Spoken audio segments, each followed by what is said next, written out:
예수를 잡아 끌고 대제사장의 집으로 들어갈새 베드로가 멀찍이 따라가니라. 사람들이 뜰 가운데 불을 피우고 함께 앉았는지라. 베드로도 그 가운데 앉았더니 한 여종이 베드로의 불빛을 향하여 앉은 것을 보고 주목하여 이르되, 이 사람도 그와 함께 있었느니라.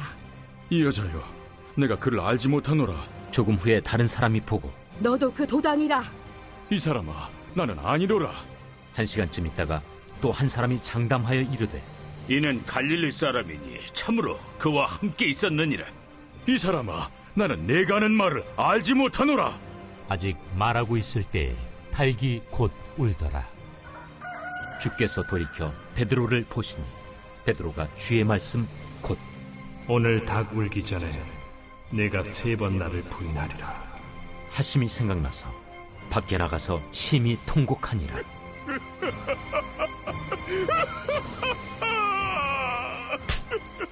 지키는 사람들이 예수를 희롱하고 때리며 그의 눈을 가리고 물어 이르되, 선지자 노릇하라. 너를 친 자가 누구냐? 이 외에도 많은 말로 욕하더라. 나리샘의 백성의 장로들 곧 대제사장들과 서기관들이 모여서 예수를 그 공회로 끌어들여, 내가 그리스도이거든 우리에게 말하라. 내가 말할지라도 너희가 믿지 아니할 것이요 내가 물어도 너희가 대답하지 아니할 것이니라. 그러나 이제부터는 인자가 하나님의 권능의 우편에 앉아 있으리라. 그러면 내가 하나님의 아들이냐? 너희들이 내가 그라고 말하고 있느니라. 어찌 더 증거를 요구하리요? 우리가 친히 그 입에서 들었노라. 오늘도 말씀으로 하루를 시작하시는 주님의 교회 여러분 모두를 축복합니다. 오늘 말씀은 체포된 예수님을 결국에 부인하는 베드로의 모습이 나옵니다. 누가복음 22장 54절 말씀에 예수를 잡아 끌고 대제사장의 집으로 들어갈새 베드로가 멀찍이 따라가니라. 베드로는 왜 예수님을 멀찍이 뒤따라가고 있었을까요? 누가복음에서는 설명하고 있지 않지만 마태복음에서는 마태복음 26장 58절에 보면 그 결말을 보려고 라고 밝힙니다. 예수를 따라 옥에도 들어가고 죽음도 불사하겠다고 큰 소리쳤던 베드로였습니다. 그러나 지금은 겁에 질렸고 움츠러들어 멀찍이 따라가고 있습니다. 몇 시간 전에 가졌던 그 패기와 용기는 이미 사라져버려 두려운 마음으로 무리 속에 슬며시 끼어 앉아 있습니다.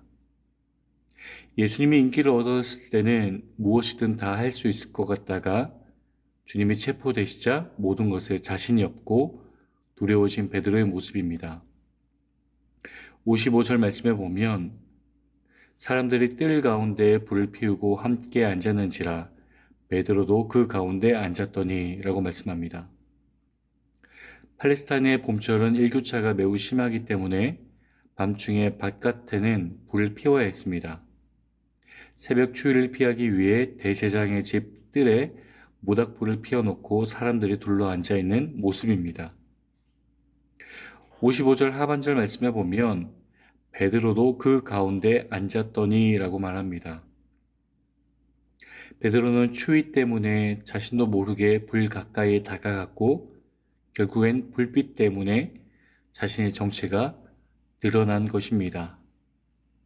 이러면 모든 것은 빛 가운데 드러나기 마련입니다. 56절 말씀에 보면 한 여종이 베드로의 그 불빛을 향하여 앉은 것을 보고 주목하여 이르되 이 사람도 그와 함께 있었느니라 하니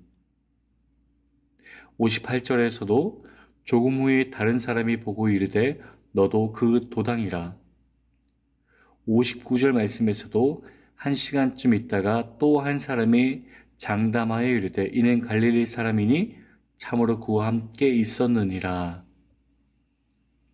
모든 사람이 그가 주님의 제자임을 이야기하고 있습니다. 그런 상황에 베드로는 주님을 부인하고 있었고 결국 누가복음 22장 60절 말씀에 아직도 말하고 있을 때에 닭이 곧 울더라 말씀합니다. 그때 베드로가 정신을 차리고 주님 쪽을 바라보니 주님이 고개를 돌려서 베드로를 바라보고 계셨습니다. 61절 말씀에 보면 주께서 돌이켜 베드로를 보시니 주님의 시선이 베드로를 향했을 때 비로소 변화가 일어났습니다. 몸을 돌이켜 베드로를 보신 주님은 용서와 사랑의 시선으로 그를 바라보셨습니다.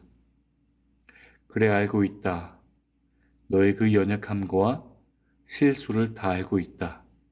그럼에도 나는 너를 사랑한다. 예수님의 사랑이 베드로를 변화시킨 겁니다. 61절 말씀에 베드로가 주의 말씀 곧 오늘 딱 울기 전에 내가 3번 나를 부인하리라 하심이 생각나서 라고 말합니다. 여러분, 사람을 바꾸는 것은 결국엔 주님의 말씀입니다. 결국 말씀이 그를 변화시킨 겁니다. 하나님의 말씀은 듣는 자리에 나오시는 일에 여러분 열심을 내시기 바랍니다. 때로는 실수하고 넘어져도 우리를 하나님께로 돌이키도록 인도하는 방법은 결국엔 말씀입니다. 다시 일어서고 싶다면 주님의 말씀을 기억하시기 바랍니다. 시편 34편 15절 말씀에 여호와의 눈은 의인을 향하시고 그의 귀는 그들의 부르짖음에 기울이시는도다 말씀합니다. 우리가 너무나도 잘 알고 있는 찬송가 338장 내 주를 가까이 하게 함은 이 찬송가 가사에 내 일생 소원은 늘 찬송하면서 주께 더 나가기 원합니다. 꿈에도 소원이 늘 찬송하면서 주께 더 나가기 원합니다. 천사날 부르니 늘 찬송하면서 주께 더 나가기 원합니다. 숨질 때 되도록 늘 찬송하면서 주께 더 나가기 원합니다.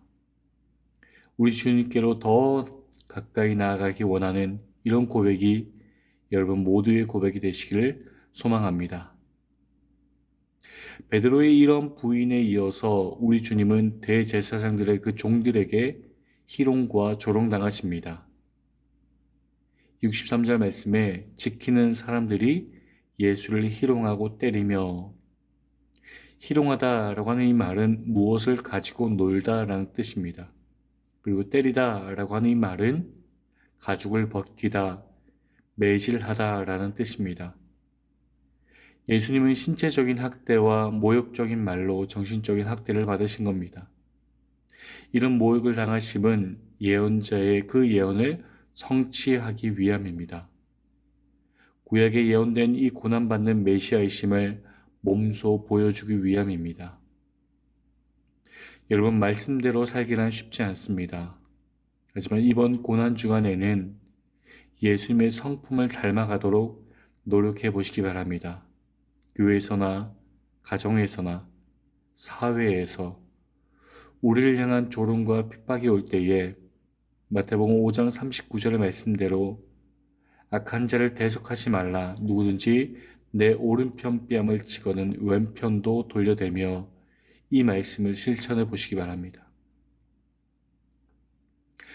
공회 앞에 주님이 서셨을 때 사람들은 질문합니다.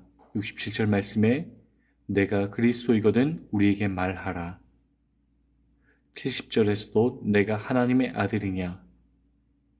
여러분들에게 질문해 보겠습니다. 여러분들에게 예수님은 누구이십니까? 우리 주님은 자신이 그리스도라 이 한마디에 목숨을 거셨습니다. 초대교회 성도들 역시 예수가 그리스도라 이 한마디에 그들의 목숨을 내놓았습니다. 우리 이 세상에 예수님을 어떻게 고백하고 있습니까? 이번 고난주간 그 고백의 해답을 찾고 세상 가운데 예수님을 외치는 여러분 모두가 되시기를 소망합니다. 기도하시겠습니다. 은혜 주님 감사합니다. 우리도 때로는 이 베드로처럼 주인을 부인하고 주님을 멀리할 때가 많았음을 고백합니다. 그럼에도 불구하고 우리를 사랑의 시선으로 바라봐 주시고 하나님의 그 말씀으로 회복시켜 주심에 주님 감사합니다. 이번 고난 중을 통하여서 우리 역시 주님을 더 사랑하고 십자가 앞으로 더 가까이 갈 수 있도록 인도하여 주옵소서. 예수님의 이름으로 기도합니다. 아멘. 오늘도 주신 말씀 더욱 붙잡고 기도하며 나아가시겠습니다.